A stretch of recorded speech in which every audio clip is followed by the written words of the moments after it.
1974 में देखने को मिली थी, लोगों को सुनने को मिली थी, लेकिन एक नया कॉन्सेप्ट आप लेके आ रहे हैं, संपूर्ण आरक्षण क्रांति और न्यायपालिका आरक्षण आंदोलन। हालांकि संपूर्ण आरक्षण जो क्रांति है सर, ये बिल्कुल नया है और लोग भी जानना चाह रहे हैं कि आखिर संपूर्ण आरक्षण क्रांति है क्या। देखिए, मैं देश के 140 करोड़ जो पब्लिक हैं, जनता हैं, जो मालिक हैं देश के लोकतंत्र में, तो उनसे मैं ये बतलाना चाहता हूँ उनको कि संपूर्ण क्रांति 74 में चला था जयप्रकाश नारायण के नेतृत्व में। उसमें उन्होंने गलती एक की थी कि उन्होंने बाघ और बकरी दोनों को एक साथ ले लिया। मैंने शोषित और शोषक दोनों को एक साथ ले लिया। तो जब बाघ और बकरी एक साथ आएंगे तो नेचर है उसका कि बाघ जो है बकरी को मार के खा जाएगा।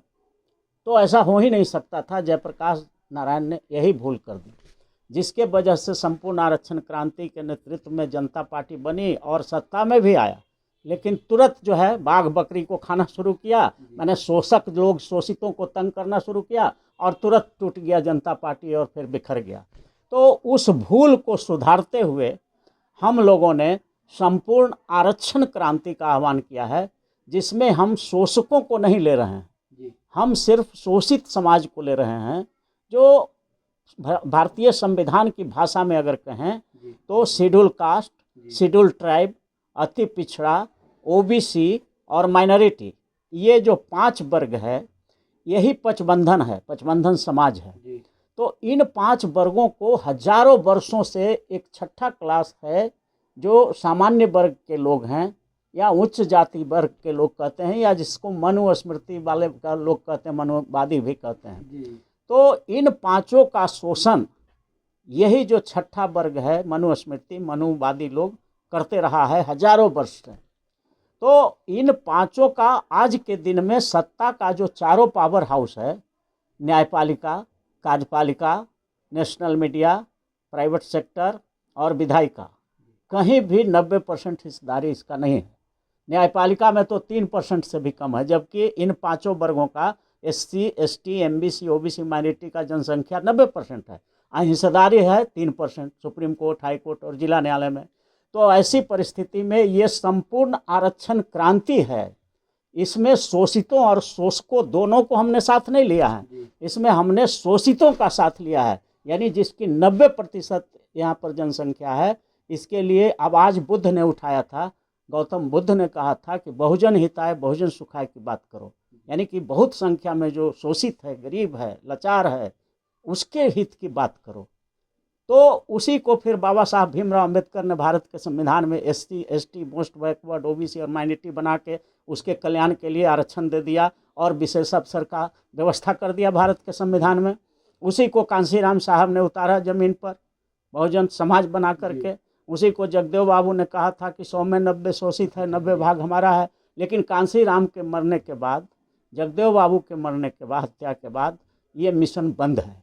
इसलिए हम लोगों ने संपूर्ण आरक्षण क्रांति के माध्यम से हमारा जो संगठन है न्यायपालिका आरक्षण आंदोलन, वो चलाएगा। न्यायपालिका आरक्षण आंदोलन मदर संगठन है जो संपूर्ण आरक्षण क्रांति का आह्वान करेगा, देश में चलाएगा।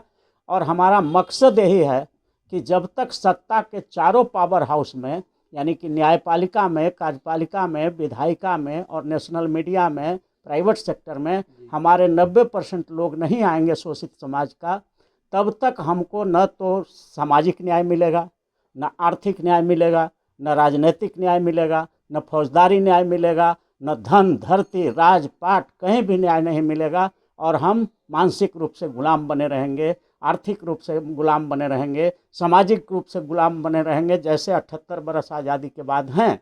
तो हम ये आज़ादी की दूसरी लड़ाई लड़ रहे हैं और ये संपूर्ण क्रांति का जो है परिष्कृत रूप, अच्छा रूप है, जो संपूर्ण आरक्षण क्रांति के रूप में इसका नेतृत्व देश के इंटेलेक्चुअल्स करेंगे और पूरे भारत में सत्ता के चारों अंग में 90% हिस्सेदारी SC, ST, MBC, OBC और माइनॉरिटी को दिलाएंगे। यही हमारा संकल्प है। क्रांति की शुरुआत कहाँ से होगी सर? क्रांति की शुरुआत सबसे पहले तो होगी, हम लोग इसके लिए संगठन बना लेंगे और पटना में संगठन बनेगा। उसके बाद हम लोग यहाँ से शुरू कर देंगे। कब से शुरू? धरना, प्रदर्शन, मशाल जुलूस, सभा, सेमिनार ये सब शुरू हो जाएगा। जो संवैधानिक तरीका है, शांतिपूर्ण प्रदर्शन, ये सारे काम शुरू होंगे। और मांग सिंपल यही रहेगा कि सत्ता के चारों अंग में 90% हिस्सेदारी दो, SC ST MBC OBC minority का। अभी तो हम लोग सिर्फ विधायिका के लिए लड़ते हैं ना, जितना नेता भारत का है सिर्फ विधायिका के लिए लड़ता है, यानी कि MP बन जाए, MLA बन जाए, मंत्री बन जाए, मुख्यमंत्री बन जाए तो सबको समझता है सत्ता हो गया। ये सत्ता नहीं है, ये सत्ता का चौथैया हिस्सा है। पूर्ण सत्ता होगा भारत के संविधान के अनुसार, न्यायपालिका, कार्यपालिका, विधायिका और नेशनल मीडिया, प्राइवेट सेक्टर मिला के पूर्ण सत्ता होता है। तो पूर्ण सत्ता की लड़ाई तो नेता लड़ता ही नहीं है। तो जब नेता देश का नहीं लड़ रहा है, कोई ऑफिसर नहीं लड़ रहा है, तो हम लोगों ने शुरू किया है एज ए इंटेलेक्चुअल। बाबा साहब भीमराव अंबेडकर के हम लोग फॉलोवर हैं, बुद्ध के फॉलोवर हैं, कांसी राम के फॉलोवर हैं, अमर शहीद जगदेव प्रसाद के फॉलोवर हैं, हमारे पेरियार के फॉलोवर हैं। हम लोग उस मिशन को आगे बढ़ाएंगे और सत्ता के चारों पावर हाउस में अधिकार दिला करके 90%, हम 90% के कल्याण के लिए सामाजिक न्याय, आर्थिक न्याय, राजनीतिक न्याय, फौजदारी न्याय जो हमने वादा किया है संविधान में, उसको जनता को दिलाएंगे। मेरा मोबाइल नंबर है 9431002499। Thank you very much.